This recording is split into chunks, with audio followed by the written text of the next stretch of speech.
Good morning everyone, कैसे हैं आप लोग? सब लोग ठीक है ना? चलिए, तो अभी हम लोग क्या पढ़ रहे हैं? सिमिलरिटी पढ़ रहे हैं, है ना? सिमिलरिटी पढ़ रहे हैं। कल भी अच्छा खासा क्वेश्चंस कर लिए थे हम लोग, 4-5 क्वेश्चन कर लिए थे। अभी तक लगभग 2-3 लेक्चर हो चुका है ना सिमिलरिटी पे। चलिए एक लेक्चर अभी और कर लेते हैं, इसको भी डिस्कशन कर लेते हैं हमारे पास, है ना? तो ये इसमें क्या है, इस लेक्चर को हम शुरू करते हैं। इसमें भी हम लोग 4-5 क्वेश्चन लेके ही आए हैं, उसको अच्छे से सॉल्व कर लेंगे और अच्छा सा क्वेश्चन इसमें लेके आए बच्चों। और ये जो है आपका सेशन डायरेक्ट ये आप कह सकते हैं कि आर डी शर्मा का ही सारा क्वेश्चन हम पिक करके लाए हैं। आर डी शर्मा का एक्सरसाइज में जो भी क्वेश्चन है उसी में से बहुत सारा क्वेश्चन पिक करके लाए हैं और उसी को आज हम लोग डील करने वाले हैं। तो चलिए स्टार्ट करते हैं, बिगिन करते हैं। क्या है आपके पास, एक इस तरह से दिया हुआ है और बोला है कि PA QB and RC is perpendicular to AC। अच्छा, सब पे AC में परपेंडिकुलर है, तो प्रूव करना है 1/x। अच्छा, 1/x plus 1/z is equal to 1/y। तो चलिए ठीक है, प्रूव करते हैं, है ना? तो प्रूव करने के लिए हमें क्या करना पड़ेगा, देखते हैं। सबसे पहले सिमिलरिटी का भी पढ़ते हैं, इसका मतलब सिमिलरिटी यूज होने वाला है। तो जो जो ट्रायंगल सिमिलर हो रहा है x, y और z साइड कर को लेकर चलेंगे। हम क्या करेंगे बच्चों, यहाँ पे x, y, z साइड कर को लेकर चलेंगे और जो जो ट्रायंगल सिमिलर होगा सबसे पहले उसको हम ट्रायंगल सिमिलर कर देंगे। तो x और y हमारे पास एक ट्रायंगल में आ रहा है और y और z एक ट्रायंगल में आ रहा है, तो उन दोनों को ट्रायंगल को पकड़ के क्या करेंगे, सिमिलर करेंगे। तो x बन रहा है AP में, तो AP से कौन ट्रायंगल बन रहा है, APC। इससे ट्रायंगल बन रहा है APC। हम लोग AP से क्यों लिए बच्चों, तुम ध्यान दीजिए। देखो x, y, z हमको तीनों से ट्रायंगल सिमिलर करना है। तो सबसे पहले x और y को कंसीडर करते हैं। किसको कंसीडर करते हैं, x और y को। तो x और y को कंसीडर करें तो x हमारा जो है वो AP साइड है। AP साइड से कौन ट्रायंगल बन रहा है, तो AP साइड से ट्रायंगल बन रहा है APC। कौन बन रहा है, APC। एंड अब y साइड से कौन ट्रायंगल बन रहा है, BQC।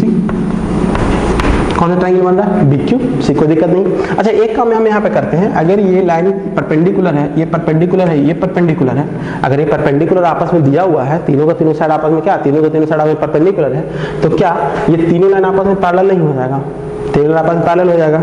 अब देखते हैं उसका जरूरत है या नहीं है, उस पर भी डिपेंड है। जरूरत लगता नहीं है, ये तो हमारा ऐसे ही सिमिलर हो जाएगा। देखो, जब भी कभी दिक्कत हो ट्रायंगल को अलग अलग करके सिमिलर करेंगे। यहाँ नहीं है, PAC BQC। एंगल से आपस में बराबर, एंगल से आपस में क्या हो गया, बराबर।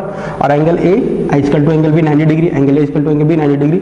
हम ट्रायंगल लिए हैं APC BQC। यहाँ पे बना लिए, तो हम यहाँ पे लिखेंगे angle A equal to angle B 90 degree, यहाँ पे गिवन है, और angle C equal to angle C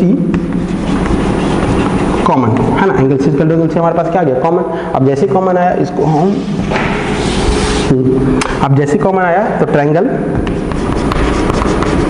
APC similar triangle A का B, तो यहीं पे ध्यान देना, A का B, C का C, तो P का Q। कहां से, बाई ए सिमिलरिटी। कहां से बच्चों, बाई ए सिमिलरिटी। अब ट्रायंगल सिमिलर हो गया, तो ट्रायंगल सिमिलर हो गया, तो यहां से हमारे पास क्या आ जाएगा, तो यहां से हम लोग लिखेंगे तो AP, तो जिसका लेंगे AP upon BQ is equal to, कौन सा साइड ले लें, ये साइड और ये साइड ले लिए। अब हम नीचे वाला साइड ले लेते हैं, ये साइड और ये साइड ले लिए ना, अब हम नीचे वाला साइड लेते हैं। नीचे वाला साइड हमारे पास क्या हो जाएगा, AC अपॉन BC। हाँ, हो जाएगा AC अपॉन BC। हम लोग दो ही साइड को कंसीडर किए बच्चों, हम लोग AP अपॉन BQ को कंसीडर किए और AC अपॉन BC को कंसीडर किए। ऐसा क्यों, क्योंकि हमारे पास इसका और इसका लेंगे और इसका साइड लेंगे। इसके साइड लेने की कोई आवश्यकता नहीं है। कौन सा साइड और बच रहा है, ये साइड लेने की कोई जरूरत हमारे पास नहीं है, वो साइड लेने की कोई जरूरत नहीं है। तो चलिए हम दो साइड इक्वल हो गया। तो AP का वैल्यू क्या है, X, BQ का वैल्यू क्या है, BQ बाई, हाँ। AC का वैल्यू क्या है, AC का वैल्यू भी AC रहने देते हैं और BC को भी BC रहने देते हैं, छोड़ देते हैं, अभी हम कुछ नहीं करते, है ना? चलिए अब यहाँ के बाद हम क्या करेंगे, अब हम ले लेंगे ट्रायंगल बाई और जेड। तो बाई जेड के लिए कौन सा ट्रायंगल लेंगे, जेड में बन रहा RCA, यानी ARC एंड ट्रायंगल ABQ। अब बताइए, इसमें तो हमको फिगर इक्वल लिखने की जरूरत नहीं है, this angle equal to this angle, है ना? Angle B equal to angle C 90 degree, और एंगल, ये एंगल दोनों में कॉमन हो गया, तो angle A equal to angle common, है ना? अरे जिस तरह से ये दोनों ट्रायंगल सिमिलर किए, ये दोनों ट्रायंगल कैसे सिमिलर किए, ये और ये बराबर, एंगल सी बराबर। तो इस तरह से ए आर सी और ये एंगल किस तरह से होगा, तो सर ये 90 तो ये भी 90 और ये दोनों एंगल क्या होगा दोनों में कॉमन, तो हमारा क्या हो गया भाई a similarity triangle A R C similar. अब देखो ए का ए, हाँ ए का तो यही है,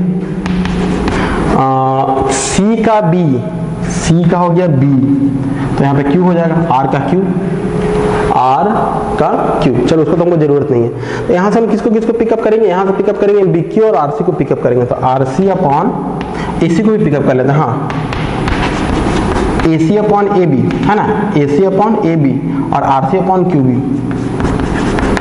ठीक है। ए सी अपॉन ए बी और आर सी अपॉन क्यू बी, तो ए सी का वैल्यू तो ए सी हम रहने देते हैं, a C upon A b is equal to r C upon Q b. R c का वैल्यू किधर है, आर सी का वैल्यू जेड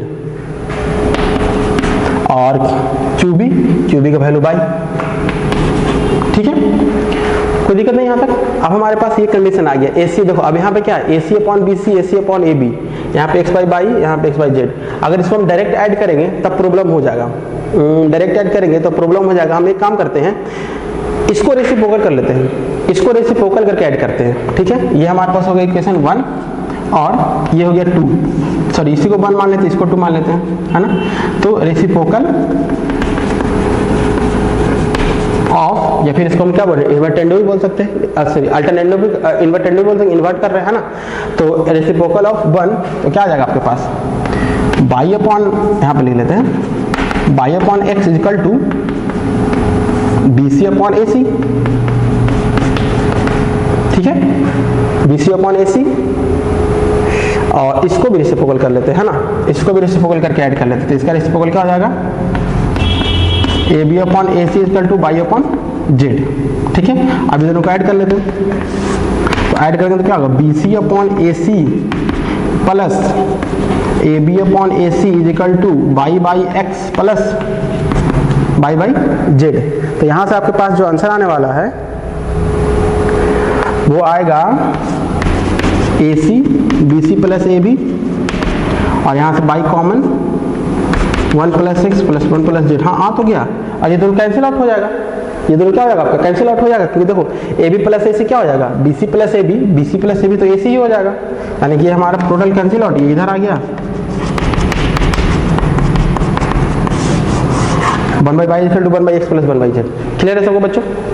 देखो फिर समझाते हैं, फिर समझिएगा, बहुत ईजी है। हालांकि इसको हम यहीं पे फिर से कर देते हैं, यहाँ पे अगर हम फिर से आपको हम समझा दें तो ज़्यादा ईजी रहेगा, है ना। यहाँ से हम आपको फिर से कर लेते हैं, दोनों को रेसिप्रोकल करके यूज़ कर लेंगे।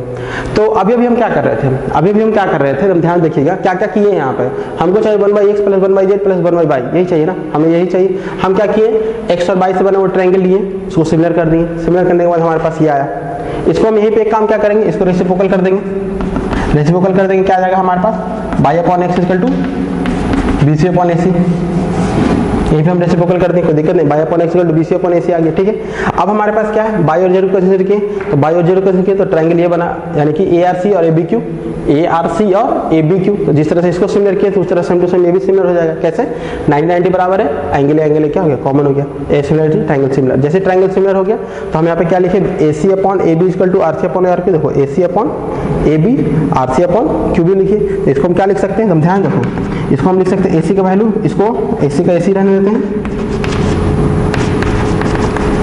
आर सी क्या है, जेड अपॉन बाई, इसको क्या कर दिए, रेसिप्रोकल कर दिए। तो रेसिप्रोकल करने में क्या आ गया,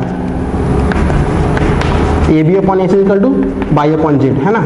इसको क्या कर दिए, रेसिप्रोकल कर दिए, रेसिप्रोकल करने पे क्या आ गया, A B upon A C equal to by upon Z. अब इसको हम ऐड कर लेते हैं, इक्वेशन 2 इक्वेशन 1। अब देखो कितना ईजी है, अब हम इसको सिंपली ऐड करेंगे। क्या करेंगे बच्चों, सिंपली ऐड करेंगे। तो जैसे हम सिंपली ऐड करेंगे तो हमारे पास क्या है, y upon x equal to by upon z equal to b C upon A C equal to a B upon A c. जैसे ऐड करेंगे हम बाई को कॉमन ले लेते हैं, हमको यहाँ पे ऐड नहीं करना है। यहाँ पे ऐसे हमारा b C upon A B, B C upon A b क्या है, देखिए बी सी प्लस ए बी, हमारा b C plus A b a c के बराबर हो जाएगा। ए सी कैंसिल 1, ये बाई इधर मल्टीप्लाई में इधर आके डिवाइड हो गया, तो यही ना प्रूफ करना था। प्रूफ हो गया आपका इजीली। क्या कोई दिक्कत है यहाँ पे? नहीं। आई थिंक सबको क्वेश्चन समझ में आ गया होगा, है ना, कोई दिक्कत नहीं है। तो इसको आप एक बार नोट डाउन कर लीजिए। जिन बच्चों को नहीं समझ में आया वीडियो को पॉज करके एक बार फिर से उसको समझ सकते हैं। वीडियो को पॉज करके एक बार फिर से उसको क्या कर सकते हैं, आप समझ सकते हैं। तो हम लोग नेक्स्ट क्वेश्चन की तरफ बढ़ते हैं। तो चलिए बच्चों हम अपने नेक्स्ट क्वेश्चन की तरफ बढ़ते हैं, है ना। तो आपका जो नेक्स्ट क्वेश्चन है वो काफी ईजी है। नेक्स्ट क्वेश्चन है जो काफी इजी है। आप ऐसा काम कीजिए, वीडियो को पॉज कीजिए और इसको बनाने की कोशिश कीजिए। वीडियो पॉज करके इसको बनाने का जरूर ट्राई कीजिए, क्योंकि काफी इजी क्वेश्चन है। तो चलिए ठीक है ना। कुछ लोग बच्चे बना लिए होंगे, अब ऑनेस्टली जो बनाए होंगे तो उनके लिए अच्छा है। अब जो सिर्फ वीडियो को देखते हैं उनके लिए तो क्या रिवीजन ही हो रहा है ना। चलिए रिवीजन भी कब, जब पहले से पढ़ चुके हैं। तो जाहिर सी बात है, अगर पहले से अगर नहीं पढ़े हैं, अगर आप कॉपी पेन लेकर नहीं बैठ रहे हैं, तो आई थिंक वीडियो देखना आपके लिए कोई यूजफुल नहीं होगा। ठीक है, मैथ का वीडियो बच्चों, मैथ में कैलकुलेशन करना जरूरी है। हम तो अब ये भी कहते हैं कि आप क्वेश्चन को जब हम सॉल्व करते हैं तो वीडियो पॉज करके आप एक बार फिर से खुद से सॉल्व कीजिए, उसको खुद से सॉल्व कीजिए एकदम। जैसे क्या कीजिए, प्रोसीजर क्या अपनाइए, क्वेश्चन लिख लिए, वीडियो पॉज करके सॉल्व किए, नहीं सॉल्व हुआ, सर जो सॉल्व किए उसको हम क्या किए, नोट डाउन कर लिया। तो चलिए हम लोग सॉल्व करते हैं। D and E are the points on side AB and AC respectively of triangle ABC such that AD is equal to 8 cm or DB is equal to 12 cm, A is equal to 6 cm and C is equal to 9 cm. Prove that BC is equal to 5/2D. इसके लिए क्या करेंगे बच्चों, हम तो कोशिश करेंगे सबसे पहले फिगर ही बने, उसके बाद हम इसको स्पेस पे वर्क करेंगे। तो चलिए A B C क्या दिया बच्चों, D और D और E। हाँ, साइड का क्या दिया हुआ है, AD 8, DB 12, 6 9। ये लिखने की जरूरत ही नहीं। प्रूफ क्या करना है बच्चों, प्रूफ करना है BC इक्वल टू 5/2D। कोई दिक्कत नहीं है यहाँ पे। अगर हम D को इधर लिख देते तो BC equal to D by 5/2। I think यहाँ पे आपको दिमाग काम कर रहा हो। अभी हम इस क्वेश्चन को सॉल्व किए हैं, अभी हम क्वेश्चन सॉल्व किए हैं। यहाँ पे आपको एकदम दिमाग काम कर रहा हो कि सर BC और D यानी BC से बना हुआ ट्रायंगल और D से बना हुआ ट्रायंगल क्या करेंगे, हम लोग सिमिलर करेंगे।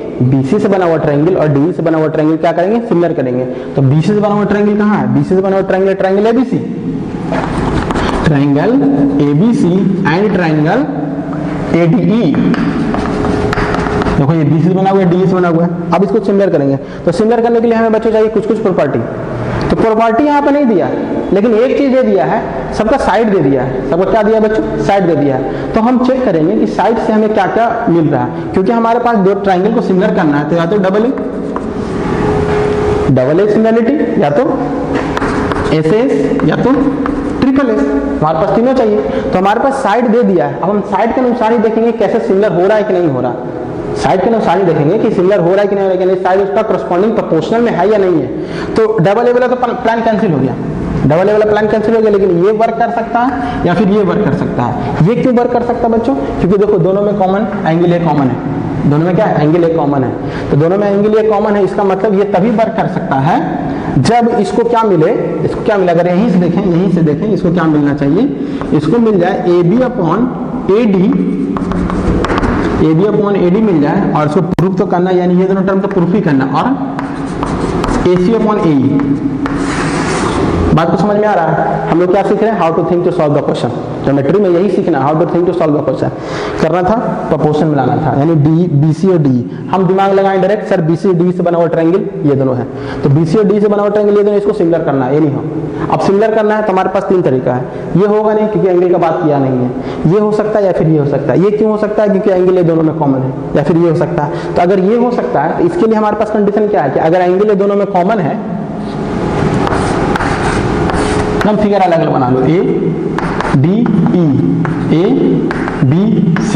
तो एंगल दोनों में कॉमन है, तो AB अपॉन AD आना चाहिए, और AC अपॉन AE आना चाहिए, AC अपॉन AE आना चाहिए, है ना।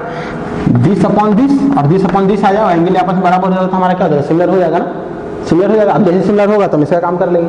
तो AB का वैल्यू क्या है बच्चों, अब हम लोग AB का वैल्यू निकालते हैं। AB का वैल्यू क्या है, यहाँ पे यहीं से सॉल्यूशन कर लेते हैं। AB में हमारे पास AD प्लस DB, यानी कि 8 प्लस 12 20 सेंटीमीटर। और AC में क्या है, AE प्लस EC, तो आपके पास क्या हो गया 6 + 9 15 सेंटीमीटर है ना। तो अब हमें चेक करना है, AB का वैल्यू कितना है, AB का वैल्यू 20, AD का वैल्यू कितना है 8, और AC का वैल्यू कितना है 15, और AE का वैल्यू कितना है 6। ये कटेगा 4 से 2 बार में, 4 से 5 बार में, 3 से 2 बार में, 3 से 5 बार में, 5/2 = 5/2। कुछ दिमाग काम किया, इसका मतलब सर ये दोनों का रेशियो आपस में बराबर है। क्यों बराबर है, क्योंकि हमारा साइड दिया हुआ है, तो रेशियो आपस में बराबर, एंगल कॉमन है, तो हमारा ट्रायंगल सिमिलर हो ही जाएगा ना। अब ट्रायंगल जैसे सिमिलर होगा तो वो हम काम कर लेंगे, जिससे इसीलिए हम यहाँ पे आए हुए हैं, जिस चीज़ को हम लोग करना है। तो चलिए, तो अब हम इसको सॉल्व करते हैं। तो सॉल्व करते हैं कहाँ से, इसको हम यहीं से सॉल्व करते हैं। ध्यान देखिएगा, जिसका जरूरत नहीं सबसे पहले उसको हम इरेज करते हैं। इसका जरूरत नहीं, हमको क्लू मिल गया सारा कुछ। हमें क्या मिल गया बच्चों, क्लू सारा मिल गया है, यानी ये आया, ठीक है। इसको भी इरेज कर लेते हैं। तो डायरेक्ट AB अपॉन क्या लेते हैं, AB अपॉन AD लेते हैं हम। यहाँ पे AB है 20, AD कितना है 8, यहाँ से आ गया 5/2। फिर AC अपॉन AE, AC कितना है बच्चों 15/6, यहाँ से आ गया 5/2। इक्वेशन 1, इक्वेशन 2, 1 and 2 से हमारे पास क्या हो गया, AB upon AD is equal to AC upon AE and angle DAE is equal to angle BAC। दोनों एंगल अपन क्या है बराबर है, दो साइड प्रोपोर्शनल में, बीच का एंगल क्या है बराबर है बाई। तो इसको हम लोग पहले सॉल्व कर चुके हैं, मन में सॉल्व कर लिए, उसके बाद हम लोग यहाँ पे सिमिलर सॉल्व कर रहे हैं। तो triangle ABC similar triangle ADE। अब इसको यहाँ पे सॉल्व कर लेते हैं ना, इसको अब यहाँ पे सॉल्व कर लेते हैं। तो अब हमारे पास क्या आ जाएगा, BC upon DE is equal to AB upon AD। तो BC अपॉन DE क्या आ जाएगा, AB अपॉन AD कितना है 5/2, यानी कि BC का value PRVD। I think question एकदम क्लियर बच्चों, एकदम अच्छे से क्लियर है ना। इसमें ज़्यादा कॉन्सेप्ट लगाने की जरूरत नहीं था, सिर्फ हमें क्या सोचना था, क्या करना था, हमको इस पर वर्क किए। ये कहाँ से आएगा, तो ये आएगा ट्रायंगल सिमिलर करने पे। ट्रायंगल सिमिलर करने पे आएगा, ट्रायंगल सिमिलर कैसे हुआ क्लियर है, सब कुछ देख लिए। तो वही होता है बच्चों, सिर्फ क्लू बाय क्लू पता करो। हम यहाँ पे क्या किए, हमको भी अगर आपकी तरह भी आपको भी अगर अननोन क्वेश्चन दे देता है तब क्या सोचते, अच्छा सिमिलर करना है, सिमिलर कैसे होगा, तो 3 क्राइटेरिया कौन सा क्राइटेरिया फॉलो कर रहा है उसे वर्क करेंगे। अगर फॉलो करने के दरमियान सिमिलर हो गया तो आगे बढ़ेंगे, नहीं तो उसी में कुछ ना कुछ ढूंढेंगे ताकि वो ट्रायंगल सिमिलर हो जाए। इधर क्लियर है ना। तो हम लोग अब सीख चुके हैं how to think to solve the question, clear है कॉन्सेप्ट। तो चलो हम लोग नेक्स्ट क्वेश्चन की तरफ बढ़ते हैं, है ना।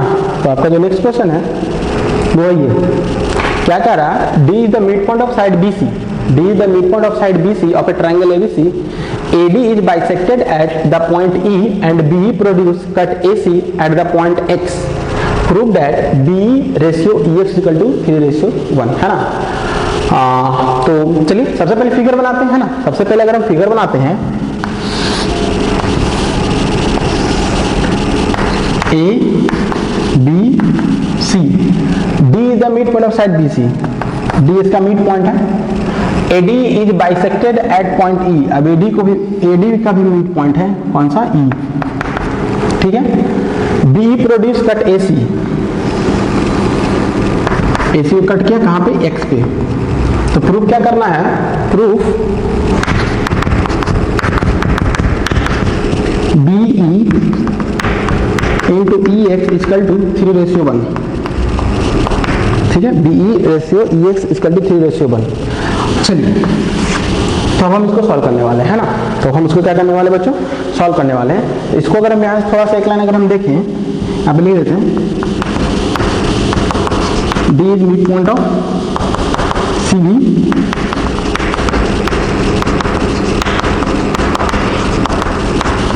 AD,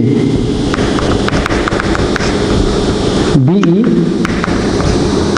upon EX equal to 3:1, है ना। ये हमें लाना है। चलिए अब इसको हम लोग प्रूफ करते हैं। तो हमें अब यहाँ से क्लू क्या मिल रहा है बच्चों, क्लू मिल रहा है कि BE और EX से बना हुआ ट्रायंगल को सिमिलर करना है, BE और EX। तो BE से ये ट्रायंगल बन रहा है। अब कौन सा ट्रायंगल है इसमें, यहाँ पर तो बहुत सारे ट्रायंगल है, ये भी है, ये भी है और ये भी है। अच्छा EX तो ये तो एक लीनियर लाइन में बन रहा है बच्चों, तो यहाँ पे थोड़ा सा कॉन्फ्लिक्ट हो सकता है, यहाँ पे थोड़ा सा कॉन्फ्लिक्ट हो सकता है कि इसको और इसमें कंपेयर करना है, इसको में कंपेयर करना है, खुद एक लाइन है और हमको लाना है 3 रेशियो 1।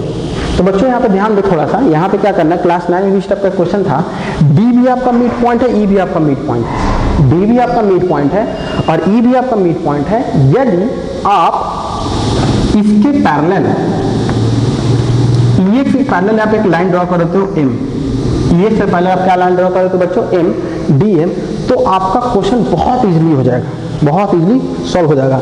अब प्रश्न ये उठता है कि सर आप क्वेश्चन पूछिएगा, आप कहिएगा सर आप यहाँ पे कंस्ट्रक्शन में पैरेलल लाइन क्यों लिए।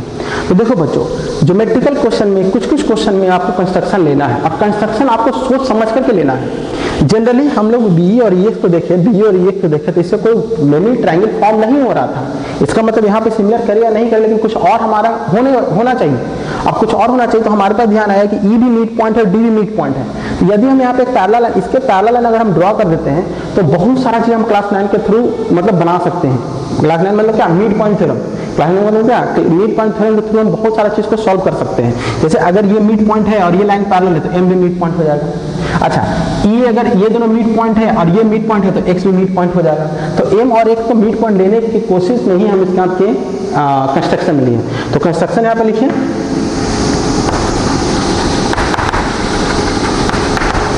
कंस्ट्रक्शन में DM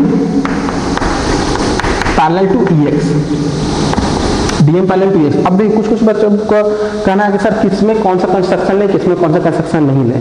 तो जनरली बच्चों आपके पास जो भी क्वेश्चंस हैं, आप 10th क्लास में पढ़ रहे हो, जो भी क्वेश्चन है तो 100% में 2 या 3% क्वेश्चन में ही कंस्ट्रक्शन लेना है, बाकी में कंस्ट्रक्शन लेना ही नहीं है। हाँ, थ्योरम को छोड़ करके, थ्योरम में आपको कंस्ट्रक्शन लेना होता है तो थ्योरम आपको पहले से पढ़ा दिया जाता है, उसमें सारा कुछ दिया होता है।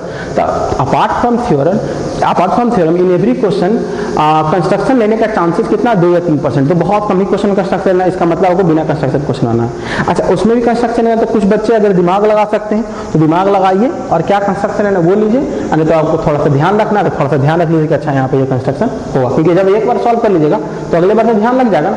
जब एक बार इस क्वेश्चन को सॉल्व करिएगा तो अगले बार ध्यान आ जाएगा, अच्छा इस क्वेश्चन में ये कंस्ट्रक्शन लेना था, ठीक है, इस क्वेश्चन में ये कंस्ट्रक्शन लेना था, ध्यान आ गया। नहीं तो आप दिमाग लगा के थोड़ा सा कंस्ट्रक्शन ले सकते हैं। तो कंस्ट्रक्शन लेने में बच्चों डरना नहीं है। शायद अभी तक तो हम लगता है कि तीसरा चौथा लेक्चर करना है ना सिमिलर ट्रायंगल का, लेकिन फिर भी अभी तक हम एक कंस्ट्रक्शन आए, क्वेश्चन में देखिए कंस्ट्रक्शन आया ना। तो चलिए आगे बढ़ते हैं। तो DM पैरेलल टू EX, अब हम प्रूफ पे बढ़ते हैं।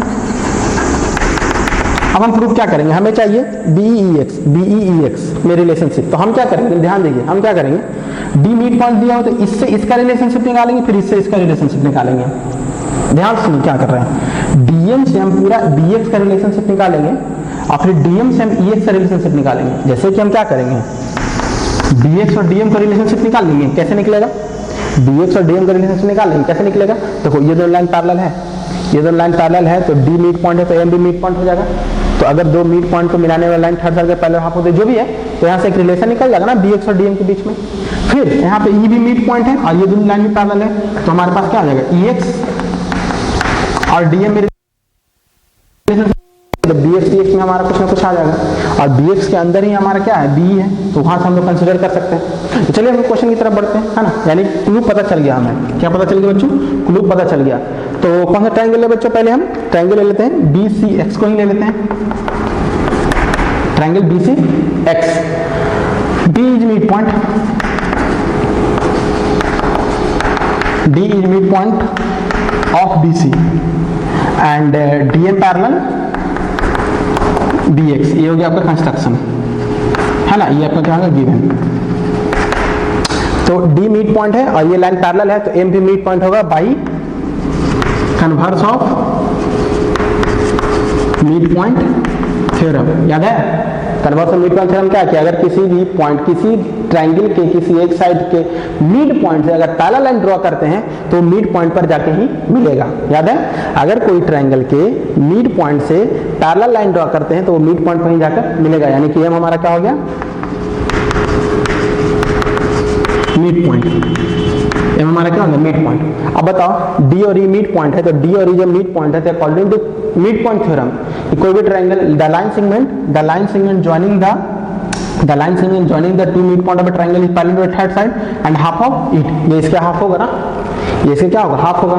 अब देखो बच्चों यहाँ ध्यान देना, तो हम यहाँ से ये भी डायरेक्ट लिख सकते हैं कि dm इक्वल टू 1/2 dx,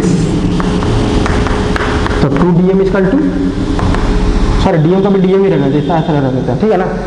फिर से वो कॉन्सेप्ट क्या है बच्चों, कॉन्सेप्ट ये था कि सर डी मिड पॉइंट है, ये पहले ड्रॉ किया तो एम भी मिड पॉइंट होगा, चलो एम मिड पॉइंट हो गया, और डी और एम दोनों मिड पॉइंट हो गया तो थर्ड साइड के हाफ होता, तो थर्ड साइड के हाफ लिख दी।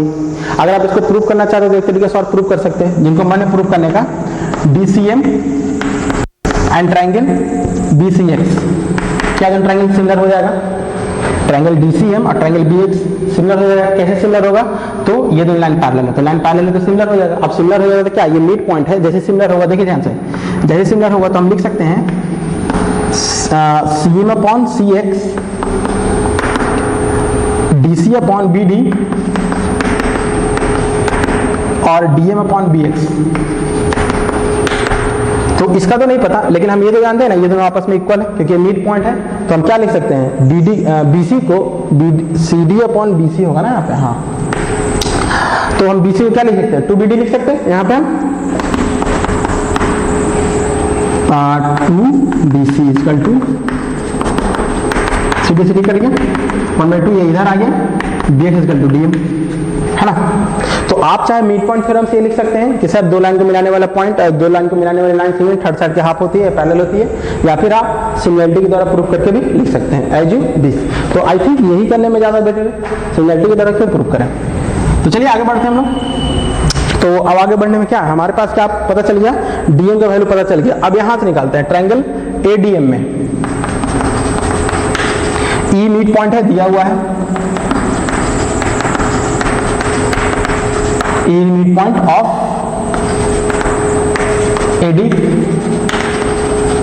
अच्छा EX पैरेलल DM, ये कंस्ट्रक्शन है ना बच्चों, ये EX पैरेलल DM कंस्ट्रक्शन है, तो by converse of MPT, by converse of MPT, तो बाई कन्वर्स ऑफ MPT क्या हो जाएगा, EX X is mid point, कौन सा ट्रायंगल है ADM, तो X is mid point of AM, है ना, X आपका मिड पॉइंट हो गया। और फिर से अगर मिड पॉइंट हो गया तो E और X क्या मिड पॉइंट है, तो EX मिलाने वाली लाइन थर्ड साइड के पैरेलल रेशो क्या होती है हाफ, और हम डायरेक्ट लिख सकते हैं EX equal to half DM, तो यहाँ पे DM लाया हुआ है तो यहाँ पे हम इसको 2 इधर मल्टीप्लाई कर दिए, ठीक है, हम 2 इधर मल्टीप्लाई कर दिए हो गया। तो इक्वेशन 1 इक्वेशन 2 ये कहाँ से आया बच्चों, तो मिड पॉइंट थ्योरम से आया। इक्वेशन 1 इक्वेशन 2 में DM बराबर है, तो DM इक्वल टू क्या हो जाएगा, DM आपस में बराबर है, तो हम लिख सकते हैं 1 और 2 से 1/2 BX इक्वल टू 2EX, क्या ये लिख सकते हैं ना, 1/2 BX इक्वल टू 2EX, तो आपके पास क्या आ जाएगा BX equal to cross multiplication 4EX, BX equal to 4EX हो गया। अब BX इक्वल टू 4EX हो गया, हाँ, तो BX में हमारा क्या है BE प्लस EX है, इसको मेंशन कीजिए, BE plus EX equal to 4EX, इसको इधर लेके जाएंगे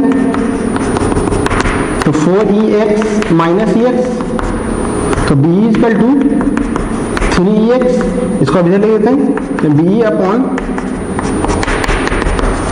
3:1, ये प्रूफ करना था,